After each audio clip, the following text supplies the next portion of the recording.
영향을 상당히 미쳤던 것 같아요. 문 대통령의 지지율도 좀 변화가 생겼습니다. 북한의 연락사무소 폭파 영향으로 대통령의 지지율이 뚝 떨어졌다라는 보도가 오늘 많이 나왔고요. 5월 셋째 주만 하더라도 62.3%, 59.9, 59.2, 58.2, 53.6. 확실히 감소하는 그 폭, 최근의 감소 폭보다도 더 많은 폭이 감소를 했습니다. 반면에 못하고 있다. 부정평가가 37.0%에 41.1%로 뻥충 뛴 결과를 볼 수 있습니다. 사실은 김영주 의원님,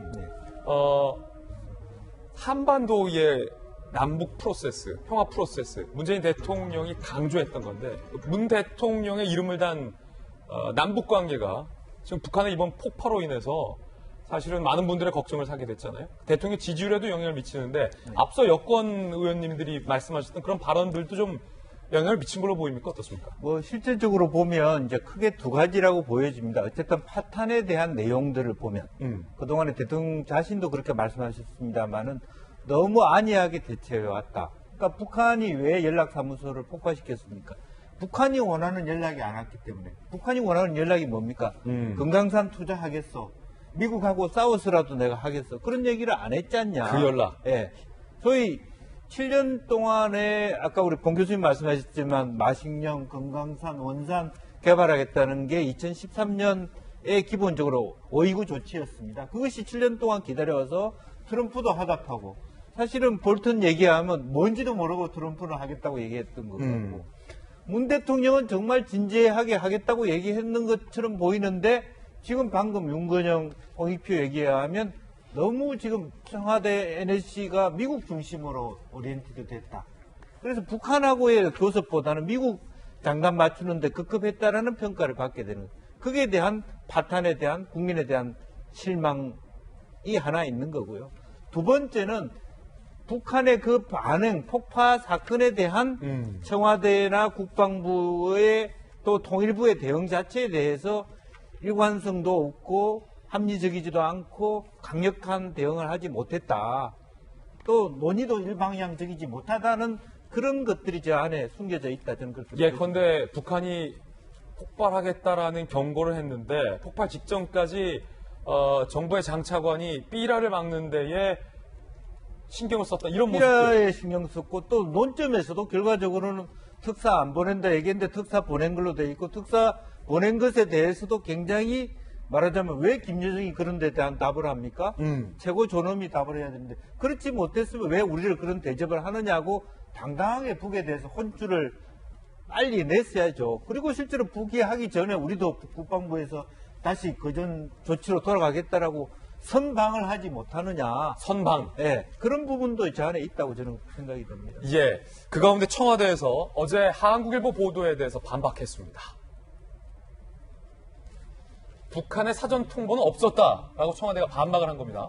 어제 한국일보의 보도, 저희도 좀 사실관계를 더 따져봐야 한다라는 전제하에 소개해드린 바 있는데 북한이 연락사무소 폭파 전 청와대에 통보했다라는 한국일보 보도에 대해서 윤도한 수석이 그거 전혀 사실 아니다.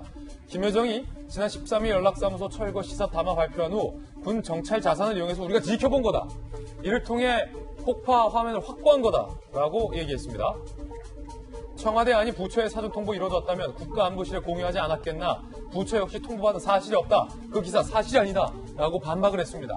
이재명 기자. 그런데 여기서 궁금한 건 어제 그 기사의 주된 쟁점은 북한이 직접 통보해줘서 청와대가 알았다. 우리 군이 사전에 열상 감지 화면을 통해서 스파크 불꽃 등을 통해서 폭파될 것을 사흘 전에 알았다. 그 뒤에 게 진짜 주제였거든요. 알고서도 왜 아무런 조치를 못 막았냐. 알고서도 왜 못 막았냐인데 오늘 청와대가 반박하는 것은 북한이 우리한테 알려주지 않았다. 하지만 우리가 군을 통해서는 지켜보고 있었다. 안 건 변함없네요. 그렇죠. 뭐 알고 있었다는 사실은 군이 감시 장비를 통해서 이미 14일, 그러니까 폭파 이틀 전부터 북한 안에서 폭파 작업을 위해서 어떤 작업을 해왔다. 그래서 뭐 골격 등을 좀 해치하는 그런 작업들을 했다는 것을 이미 군도 알고 있었고 그것이 당연히 국가안보실 보고가 됐었고 그런 점에서 뭐 청와대가 알고 있었다는 점은 뭐 변함없을 것 같습니다. 다만 어제 청와대가 이제 부인했던 거는 한국일보가 사전에 북한이 우리 폭탄을 설치했다 이렇게 통보를 했느냐 이게 쟁점이었는데 그건 부인을 했죠. 근데 오히려 그런 얘기가 오갔다면 그나마 좀 다행일 수도 있는 거죠. 아직까지 남북 간에 연락선이 아직도 이어지고 있다 이렇게 볼 수도 있는 측면이 있으니까요. 그런데 어쨌든 청와대는 부인했는데, 그러니까 어제 그 기사에도 사실은 가장 주된 비판점은 정부가 알고도 왜 그냥 속수무책 대응하지 못했느냐 이런 거였는데, 물론 어제도 그 얘기를 했습니다. 사실 정부가 개성에 있는 남북연락사무소를 북한이 폭파한다는 걸 알았어도 사실 뭐 북한으로 들어가서 뭘 할 수 있는 상황은 아니기 때문에 알았어도 어떤 조치를 할 수 있었을까 이런 이제 의문은 남지만, 과연 이제 그 다음에 나왔던 굉장히 유화적인 메시지들, 우리 더 대화해보자, 좀 더 돌파구를 찾아보자 이런 메시지들이 과연 적절했느냐 이런 얘기가 있는 거고, 그러다 보니까 전 뭐 아까 지지율 얘기가 나왔지만 예. 뭐 지지율이 뭐 3월 이후에 가장 하락폭이 크다 뭐 이런 얘기도 있지만, 뭐 오늘 나올 또 한국갤럽 조사까지 같이 봐서 좀 균형 있게 봐야겠지만, 중요한 건 그거 같습니다. 어제 그 지지율 조사 같이 조사한 게 있습니다. 그게 뭐였냐면 지금 민주당에서 추진하고 있는 판문점 선언 국회 비준이 남북 관계를 좀 풀어내는데 적절하냐 이런 이제 질문을 같이 했는데, 거기에 과반이 넘는 51%가 부적절하다 이런 그렇군요. 답변을 합니다. 그게 뭐냐면 지금 북한의 대응과 북한의 위협과 도발과 그다음에 우리 정부의 대응에 엇박자가 계속 나고 있다, 이런 것들을 좀 국민들이 보고 있는 게 아닌가 이런 생각이 들고, 그런 점에서 다시 이 문제 돌아와서 과연 이제 적절한 대응을 하고 있는지 이 점에 대해서 다시 한번 좀 정부가 고민을 할 시점이 아닌가 이런 생각이 듭니다. 결국 여러분들의 말을 종합해 보면 우리 정부의 적절한 대응을 국민의 상당수는 궁금해하고 있다는 건데, 북한이 날려버린 두 채 건물, 남북 공동연락사무소, 그리고 개성공단 종합지원센터, 거듭 말씀드리지만 우리 국민들의 자산 700억 원 가까이가 투입된 우리 측 자산입니다. 땅은 북한이 빌려줬을지 몰라도, 땅은 북한 땅일지 몰라도, 부동산 건물은 우리 건물이라는 얘기죠. 이걸 날려버렸는데 과연 우리 정부가 말로만 북한을 규탄하고 이에 대한 적절한 대응을 할 것인가에 많은 사람들이 관심을 갖고 있는 가운데, 태영호 의원은 이렇게 주장을 했습니다. 배상하라 북한. 폭파한 건물은 세금 700억 원이 투입된 우리 것이다. 북한의 정부 재산 피해 보상 요구가 가능한 법적 근거를 마련한다. 손해배상 청구 법안 대표 발의. 북한에 있는 우리 재산을 고의 파손 시 치료 없이 징벌적 손해배상을 청구한다는 방안입니다. 야권 일각에서는요, 오토 원비어식 배상 방법을 주목합니다. 아시다시피 원비어 씨의 부모님이 미국 법원에 북한을 제소했고요.